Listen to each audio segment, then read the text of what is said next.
Hey, what's going on, YouTube? This is Fugly here. I just got out of the movie theater for the Amazon Fandango early screening for Superman by James Gunn, and I'm just going to go over my initial thoughts with the review, non spoiler.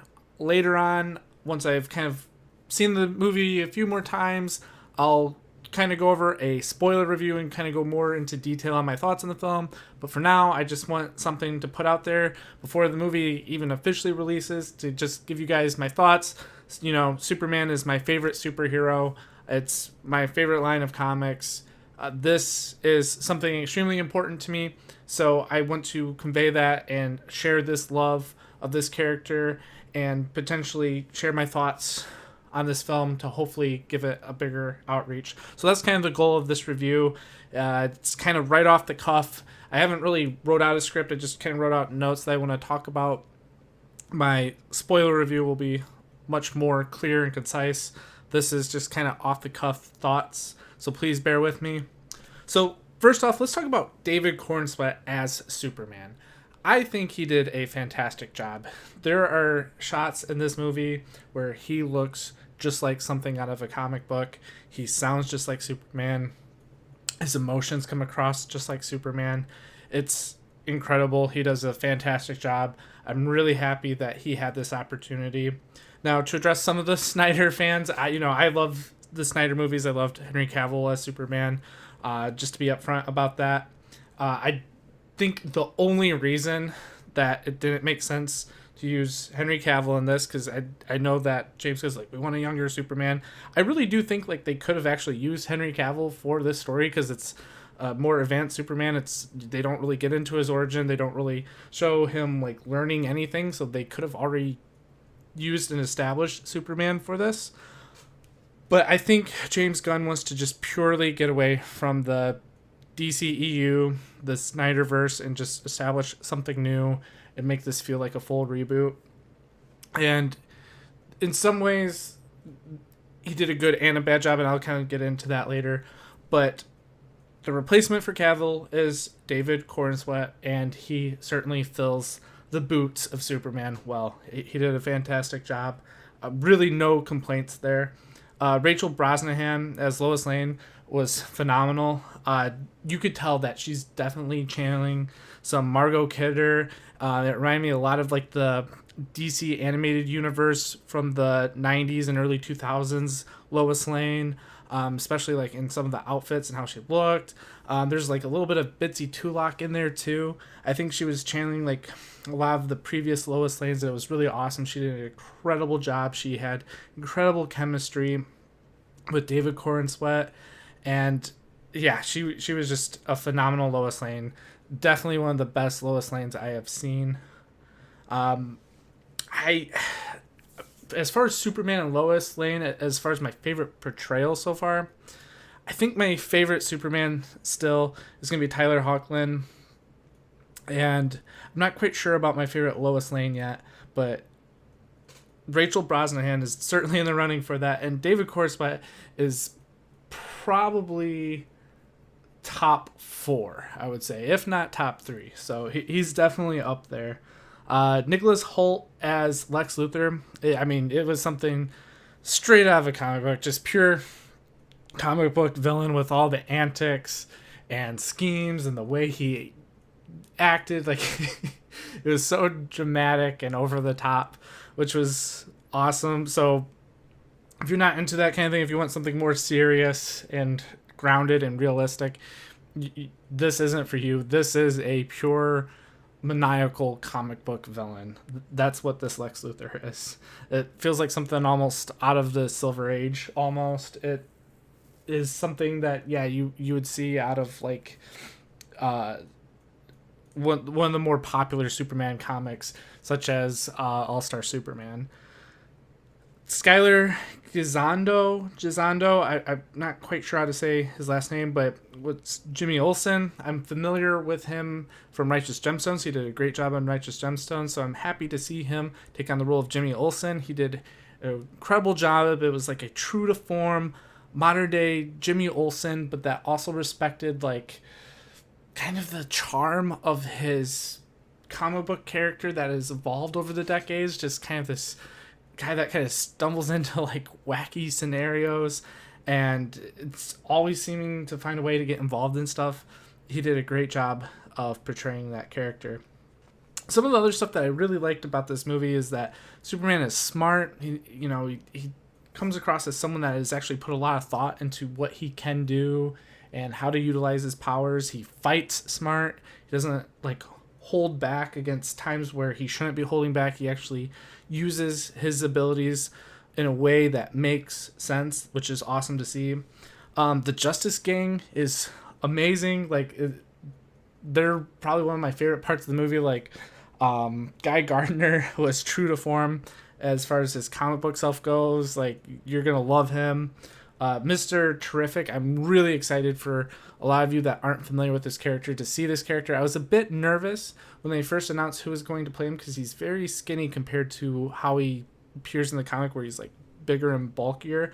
But no, like the actor that they have played Mr. Terrific, his attitude, like, it's spot on. He nailed the character of Mr. Terrific, and I am very excited to see more of this character in the future. Hawkgirl was amazing as well.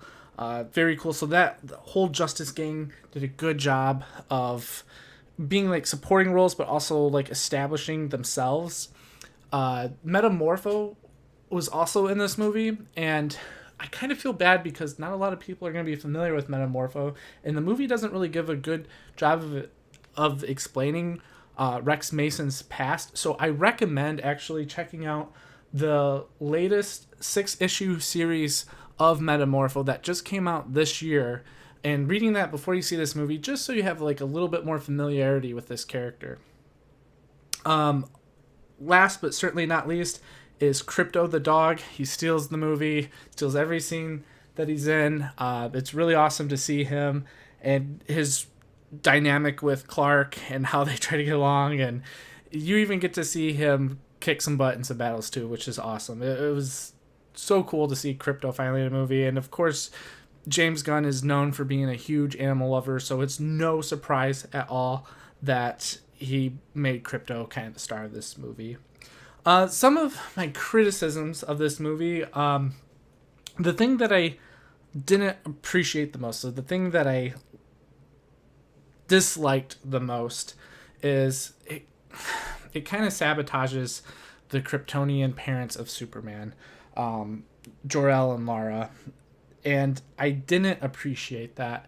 I feel like Superman can benefit from having the influence of both sets of parents, both his adopted parents on Earth as well as his Kryptonian parents, and this movie kind of makes it to where only the Earth parents matter, and that's where he only draws his strength from. And they actually do something to the characters of his Kryptonian parents in this film that make them seem awful, and they don't really do anything to fix it. Like, it leaves it open to where maybe something could have gone wrong, and there's some kind of confusion about what these characters had meant, or maybe have been misrepresented, but they never actually correct it in this movie, and I don't know if they're going to in the future. So that was something that was certainly off-putting, because Jor-El and Lara are characters that I love very much, and I felt like they weren't represented well in this film. There's also times with James Gunn's writing where it's a little too on the nose, like an early scene with the engineer. She has like this whole exposition dump on like why she's doing what she's doing. It felt kind of out of place. And there's a speech by Clark that's just, it's a good speech, but it's very on the nose. So there's like very on the nose writing that's a little off-putting. The other parts that I didn't really care for is the Engineer and Ultraman are just kind of meh as villains. Like, Lex Luthor is definitely the standout villain, but the ones that Superman actually has to fight, so Engineer and Ultraman, it's just, it doesn't feel like they should have been the first villains for Superman to get into physical altercations with for the first movie of this new DC cinematic universe. It just kind of felt meh.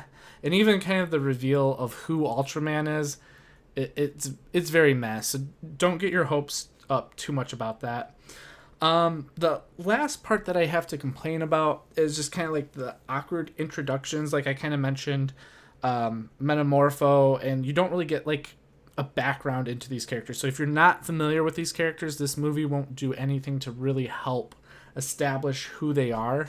So if you're already familiar with them, I think you're gonna love it. But for those casual movie goers, I think there might be a little bit of a struggle to understand the motives of these characters and why they act the way that they do. I understand that James Gunn doesn't want to go into full origin mode, but I feel like some of these characters could have really benefited from us understanding where they come from and who they are, particularly Metamorpho. And then there's certain cameos, like, so there's one really good cameo that did make a lot of sense, and you'll know it when you see it. It's very funny, and it's towards like maybe the middle of the film, but there's a cameo at the end of the film, and it feels very out of place. It feels like this could have been something else, and we could have been introduced to this character in a different way. I kind of wish that we were like the way that we were introduced. It feels out of place, and it feels like we're watching a movie that should have came later in this cinematic universe. That's just my opinion. I might be alone in that. Once you see it in the movie, you'll understand what I'm saying, and you can agree or disagree with me in the comments below. I'd love to hear what you have to say. But what I thought the movie did great in is that it's very comic booky. When you watch this movie, I hope that you have the same feeling that I do when I watched it, which is I have the same feeling of watching this movie of when I do when I read an actual Superman comic. It felt like something that has come out of like the work of Grant Morrison. Like there was a homage to so many different Superman Easter eggs and stuff that you would see out of like the Silver Age and even some Golden Age stuff. It just, there's so much homage to the history and legacy of Superman in this, and there's even times where you're watching it and it feels like you're listening to something you would have read out of a comic and also looking at something that would have been illustrated in a comic panel. So this is a very comic booky movie, and as a comic book fan, I love that, especially as a Superman fan. It was a treat to the eyes and to the ears to experience this. On that note of being a treat to the eyes, let's talk about how visually appealing this movie is. It is shot very well. Like, the cinematography is top notch. You're going to love it. The score, it fit the scenes that the score was put into. So the songs, like, it just fit very well. It's a very well made movie. It's very well done. James Gunn, he doesn't disappoint. He puts a lot of quality into his work.